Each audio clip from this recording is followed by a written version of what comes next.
Good afternoon, faculty, staff, students, and friends.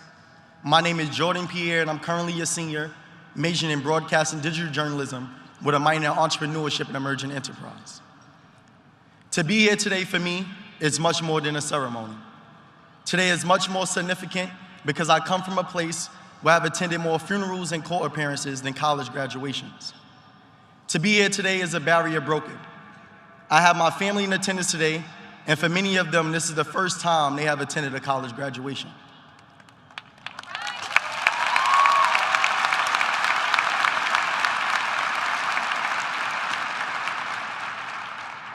Earning the opportunity to walk across this stage required much more than just passing classes. For what makes this institution rigorous, at least for us Black and brown students, is not the curriculum, but what comes with being Black in the context of America while trying to uphold academic excellence. It's not the curriculum that makes this college experience rigorous. It's occupying academic buildings and being sent suspension letters for advocating for the creation of policies that will hold every student accountable for the racial slurs and vandalism of the dorms we Black students lived in. It's not the curriculum that makes these courses rigorous. It's bearing witness to your Black women friends having a focus on academia while learning they have been stripped of their agency to choose whether to give birth or not, despite having the highest mortality rate. It's not the curriculum that makes these courses rigorous. It's being a first-generation college student and not having the ability to call home to seek guidance on how to navigate the collegiate space, for you're the first to do so. It's not the curriculum that makes these courses rigorous. It's being a Black student in an educational system that justifies the omission of Black history through the use of the discomfort it causes our white counterparts when class discussions reveal the true history of theirs. It's not the curriculum that makes these courses rigorous. It's studying abroad in London while 10 elderly Black men and women are killed in Top supermarket just some miles away from here simply because they were Black. It's not the curriculum that makes these courses rigorous. It's having to work 3 jobs on campus to pay your rent and assist your parents in paying theirs. Some of us in this room understand firsthand that the scholarships and financial aid we earned were not just funding us as students, they were funding our household and a community. It's not the curriculum that makes these courses rigorous. It's looking at the news and seeing someone that looks like you with the same name, Jordan, being choked to death by a former Marine on a subway station and witnessing his mental health being used to justify his death. I say this all to emphasize the danger of a single narrative story.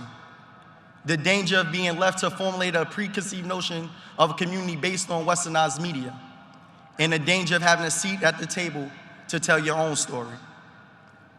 I often say that it's easy to dream, but it's hard to aspire to occupy a space that you have never seen someone that looks like you in.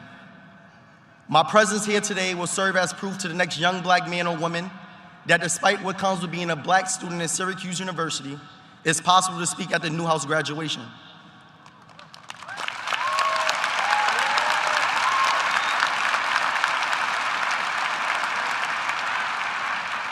There was a time when I did not know what a student marshal was until last year when I met a Black woman named Adudu, a student marshal at the College of Engineering and Computer Science.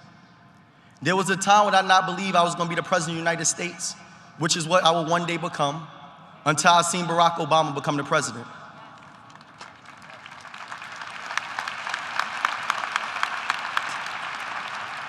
My presence today will stand as a symbol of inspiration for the Black people who hear this speech will be able to see themselves in the position I am in and aspire to do the same.